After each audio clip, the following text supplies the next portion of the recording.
Title script: The arrogant billionaire mocked the obese black lady. The ruthless Korean mafia boss stood up and said, "She is mine." Chapter 1: The weight of being seen. Zara knew how to disappear inside a room. It was a skill, like double-entry bookkeeping or identifying the exact line in a financial statement where a man had decided to lie. You learned it by necessity. You refined it by survival. Tonight at the Obsidian Gala, the most aggressively expensive charity event in the city's calendar, she had deployed it with the practiced precision of a decade's worth of practice. She stood beside a column of black marble, her burgundy gown catching the light and refusing to apologize for it. Around her, the room moved in its choreographed language of wealth. The clink of crystal, the brittle arc of laughter, the deliberate display of people who had been rich long enough to perform effortlessness. She held a glass of sparkling water she had not touched. She was here to represent her firm, to be present, to be, as her managing director had put it, a face in the room. She had grown very good at being a face in a room and nothing else. She noticed Derek Ashton the way you notice a splinter, a small, specific wrongness. He was loud in the way that men who have never been told no tend to be loud, with entitlement, with an audience, with the particular confidence of someone who had confused being feared with being respected. He stood 20 feet from her, surrounded by a cluster of men whose smiles were the professional kind, the ones that cost nothing and meant less. He was holding court. He was also looking at her. "God," he said, loud enough for his circle and the ambient air around it. Did someone bring their accountant? Or did the caterers run out of staff who could fit through the kitchen door? The laughter came fast, a flinch reflex from men who needed to stay in his orbit.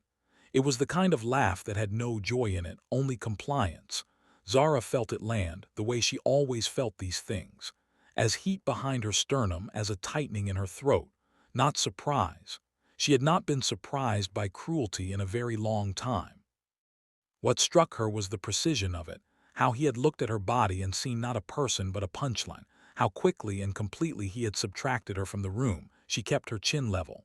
She fixed her gaze on a point above and beyond him, a marble frieze on the far wall, two stone figures frozen mid-reach. She had learned this trick at 22, find a fixed point, breathe into your ribcage, let the blood stay in your face. Do not give them the fall. She did not know, could not have known, that across the length of the ballroom a man had gone very still. He stood apart from every cluster in conversation, a deliberate separation that had nothing to do with shyness. Sung-jin Yeon occupied space the way certain mountains occupy a skyline, not by announcing themselves, but by making everything around them appear smaller. He was not watching the room. He had been watching her. He saw the heat that crossed her face and was mastered. He saw the fractional adjustment of her spine, not a retreat but a reinforcement, the way a wall braces against a blow. He saw the glass that did not tremble in her hand. He saw a woman being publicly subtracted from herself and refusing to be divided. A cold, absolute certainty settled in his chest. It had nothing to do with the business he had come here to decline. It had everything to do with the line of her jaw and the quality of her stillness and the kind of strength that is only ever built from surviving the same fire, again and again, until the ash becomes armor. Chapter 2: The one who does not negotiate. Derek Ashton had the floor. He always had the floor. He bought it, in every room he entered. He had pivoted to business, cornering a small circle of investors with the particular energy of a man pitching something that was already decided. He spoke about disruption, about vision, about the Yeon Group partnership that would, he promised, cement his company as the defining force of the decade. He had not stopped looking at Zara. The way he looked at her had shifted from a joke to something more deliberate, a slow assessment, the kind you give something you intend to use. "The thing about dead weight," he was saying, with the casual cruelty of someone who had never been called to account for a single word, "is that it always looks like it belongs until you actually try to move it." His eyes flicked to Zara and back. The implication landed like a stone in still water. The ripple reached Sung-jin. He had been still for long enough that his stillness had become its own statement. Two of Derek's men had approached him over the last hour with careful, deferential smiles. He had dismissed them both with 2 words and the particular quality of silence that follows, the kind that tells a man, unambiguously, that he has ceased to exist in the eyes of the person he was attempting to impress. He moved now. Not quickly. Sung-jin Yeon never moved quickly. He moved with the economy of a man who had learned early that speed was for the uncertain. Every step was placed. The crowd around him shifted without being asked, an instinctive reorganization of bodies responding to the gravity of his presence. He stopped in front of Zara, not beside her, not near her. In front of her as a fact, as a statement of geography that rearranged the room. Up close, she registered him the way you register a sudden change in atmospheric pressure. The room felt different. The air around him was cool and carried something clean and mineral, like rain on granite. His eyes, when they met hers, were the darkest brown she had ever seen, and they held something she did not immediately have a word for. Not pity, not appraisal, something closer to recognition. Your analysis of the Aldermere account, he said. His voice was low, unhurried, as if they had been in the middle of a conversation and this was simply the next sentence. The quarterly audit that found the offshore discrepancy. That was your work. Zara blinked. Of all the things she had braced for, another barb, an introduction, someone's business card, this was not it. Yes, she said, her voice steady by sheer muscle memory. How do you know that? Because the work had a signature, he said. A quality of attention, the kind that does not miss what it does not want to miss. He paused, and in that pause the room held its breath without knowing it. I noticed the same quality in you just now.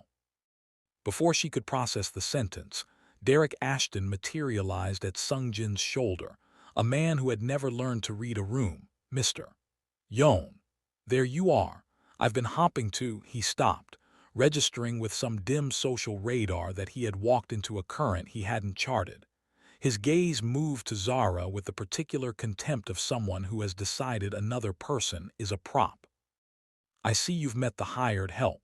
She does the firm's arithmetic. Nothing you need to be wasting your evening on. He reached for Sung-jin's arm. Let me introduce you to people worth your time. Sung-jin did not move. He did not look at Derek. He kept his eyes on Zara's face with a focus so complete it was itself a kind of sentence. You are the only thing in this room that is worth my time. Chapter 3, the ledger-corrected Derek Ashton laughed. It was the kind of laugh a man produces when he cannot access an appropriate emotion and reaches for the nearest available substitute. I'm sorry, are you actually standing here listening to this woman? Mr. Yeon, I've been trying to reach you for 2 years. 2 years. I have a proposal that will, I know what you have. Sung-jin's voice was quiet enough that Derek had to stop talking to hear it, which was, Zara understood the precise intention. I have read your proposal. I have read your financials. I have read specifically the section of your Q3 report where the numbers were adjusted before the board review. He paused. The adjustment was subtle, almost invisible. His dark eyes moved briefly to Zara. I would have missed it had I not recently been reminded of what genuine attention to a ledger looks like. The color left Derek's face with the speed of a man watching his building fall. That's a mischaracterization. I do not mischaracterize. Still quiet. Still absolutely, terrifyingly calm. I also do not do business with men whose primary skill is making other people invisible. He turned then fully to face Derek, and the room felt the shift the way you feel a change in wind direction before the storm arrives. You called this woman hired help.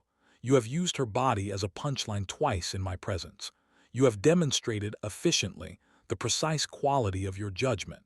He let the silence compact itself into something dense. The Yeon group will not be proceeding with your proposal. Derek made a sound that was not a word. The men who had been laughing with him an hour ago had developed a sudden consuming interest in the far corners of the room. Sung-jin turned back to Zara. The storm in his face had resolved into something else entirely, the stillness after weather, a clarity that felt almost unbearable to stand inside. She is mine, he said, 3 words, not loud, not performed. Stated the way he stated every truth. As a fact that had always existed, that was merely now being acknowledged. The room processed it in waves, first the people closest, then outward, a ripple of indrawn breath and rearranged understanding spreading to the walls of the ballroom. Zara's heart had stopped functioning normally. She was aware of this as a clinical observation, the way she noted anomalies in data. Her pulse was a different thing than it had been 60 seconds ago. "You don't know me," she said, her voice barely above a murmur, not a protest, a genuine bewilderment. "Know your work," he said, "which means I know your mind, which means I know more about you than any person in this room." He reached into the inside pocket of his jacket and produced a card, matte black, a single gold dragon embossed in the corner. He placed it in her hand, his fingers briefly covering hers, warm, steady, the certainty of a closed contract. "The rest I intend to learn." He turned back to the room, not to address it, but simply to acknowledge, with the economy of a man who has closed a meeting, that the meeting was closed. Then he looked at Derek one final time. "A word of advice," Sung-jin said, with the mild tone of a man discussing weather. "I would review your Q3 filing before morning. There are people in this room who will have questions by sunrise." Derek Ashton left the gala 17 minutes later. He did not say goodbye to anyone. He did not look at Zara on his way out, but he felt her presence in the room the entire length of his retreat, no longer the woman he had tried to erase, but the axis around which everything had just permanently realigned. Chapter 4: The Iron Magnolia Unfurls. Weeks dissolved into a season. Zara had expected Sung-jin's world to feel like a transaction completed, correct, formal, and cold. She had expected the estate to feel like a well-appointed prison, beautiful and airless. She had been wrong on every count. The Yeon compound was built on the edge of a mountain, and it had the quality of a place that had grown out of its landscape rather than been imposed upon it. Dark timber and brushed stone, wide halls that smelled of cedar and something faintly sweet, the bonsai garden that occupied an entire courtyard, its oldest tree 300 years old, its canopy a language she was only beginning to learn. The library, which she had claimed within her second week, held 14,000 volumes and a window seat facing the valley that caught the sunrise with the precision of a designed miracle. She was not a ghost here. She moved through the rooms as if she were part of their architecture, her steps unhurried, her spine carrying its own authority. She wore what she chose, rich fabrics, deep colors, clothes that acknowledged her body as a landscape worth dressing rather than a problem to be minimized. She had not known, until it was removed from her, how much energy she had spent making herself disappear. Sung-jin was not easy to know. He moved through his days with the quiet efficiency of a man who had been responsible for large and dangerous things for a very long time, and who had learned to locate silence the way other people located comfort. But he noticed things. He noticed, and he acted on what he noticed without announcement, without performance. He remembered how she took her tea. He remembered, without being told, that she could not sleep unless a window was open. When she mentioned once offhandedly that she had always wanted to learn calligraphy, a full set arrived in her library the following morning with no note, which was itself a kind of note. "I heard about Derek Ashton's company," she said one evening as they sat on the veranda, the city a spill of lights below them. The air was cool and carried pine. "The SEC investigation, the trading halt." Sung-jin did not look up from the bonsai he was tending, a small pair of copper scissors moving with surgical precision. "Companies with fraudulent filings tend to attract attention," he said, "especially when the relevant documentation finds its way to the right desks." She watched the side of his face. "You did that. Provided information to people whose job it is to act on it." A small silence. "He insulted something that belongs to me." The word "belongs" should have unsettled her. She had spent enough of her life being owned in the way that is never called ownership, claimed in the way that erases rather than elevates. But the way Sung-jin said it was different. It was not a cage door closing. It was a declaration that had the quality of a promise. "You are worth defending. You are worth the full weight of what I am." She turned back to the view. "He called me dead weight," she said, more to the dark air than to him. "He is a man who can only measure value in terms of what a thing produces for him," Sung-jin replied, setting down the scissors.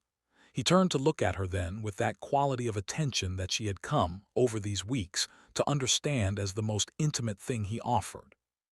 A poor accountant, terrible at reading a ledger. The corner of his mouth moved, not quite a smile but close enough to be one. You would never make that error, she laughed. The sound surprised her, as her own laughter still sometimes did, a real thing, unperformed, given freely to the night air. He watched it move through her face as if it were something he had been quietly waiting to see. Chapter 5. The Keeper of the Ledger. 3 months after the gala, on an autumn evening when the mountain trees had gone the color of embers, Sung-jin led her to a part of the compound she had not seen. It was a small archive room, tucked behind the library, accessible through a door she had taken for a closet. The air inside smelled of old wood and something resinous, lacquer, she realized, and age, and the particular gravity of things that have been carefully preserved. The walls held sealed cases, documents, bound ledgers, photographs in plain frames. At the room's center, on a simple stand of pale wood, sat a black lacquered box, perhaps 30 centimeters long, bearing a dragon in hammered gold. The Yeon clan has kept a record, Sung-jin said, standing beside her. His voice had the quality it sometimes held in their quietest moments, stripped of its public control, something more unguarded underneath. Not of crimes, of debts, the real kind. What was owed, what was given, what was taken, and what was returned. Every Oyabun has kept this record. It is the true account of what we are. He paused. It is not a ledger of money. It is a ledger of character. He lifted the box and turned to face her, holding it flat on his palms in an offering that was, she understood viscerally, not a gift but a bestowal. My father was its keeper. His mother before him. They were keepers by birth, by bloodline, by the assumption that worth is inherited. He met her eyes, and in them she saw the thing she had glimpsed at the gala, a recognition that went deeper than approval, that had the quality of two people finding in each other, the proof that they were not alone in their particular variety of solitude. You are the first I have chosen to offer this to, not by blood, by what I have seen. Zara looked at the box and did not reach for it immediately. She had learned in these months to inhabit moments before she moved through them. What have you seen? She asked, and her voice was steady in the way it had been steady at the gala, not because she felt nothing, but because what she felt was too large for any other register. I have seen a woman who was given a false ledger about herself, he said, and who maintained her dignity so precisely that the ledger could not hold. He paused. I have seen a woman who knows that the number written about her is not the true account, that the truth is different, larger. Another pause, and in it the sound of the wind through the mountain trees, and something that felt to her like the sound of a very long wait ending. I do not want a partner who is perfect. I want a partner who knows the difference between what is written and what is true. You have always known that difference. You have known it at cost, in rooms where no one supported you, and you still refused to accept the false number. That, he said, is the rarest quality in any ledger. And it is the only quality worthy of keeping. This one. She reached out and took the box. It was heavier than she'd expected, the weight of generations in it, the weight of chosen trust, which is always heavier than the inherited kind. Her eyes were burning, and she did not look away from him.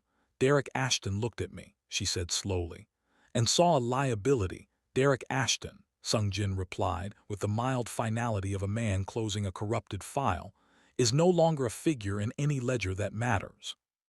And in the warm amber light of the archive room, with the dragon box resting in her hands and the mountain breathing quietly outside, Zara understood that this was what it felt like to be accurately valued.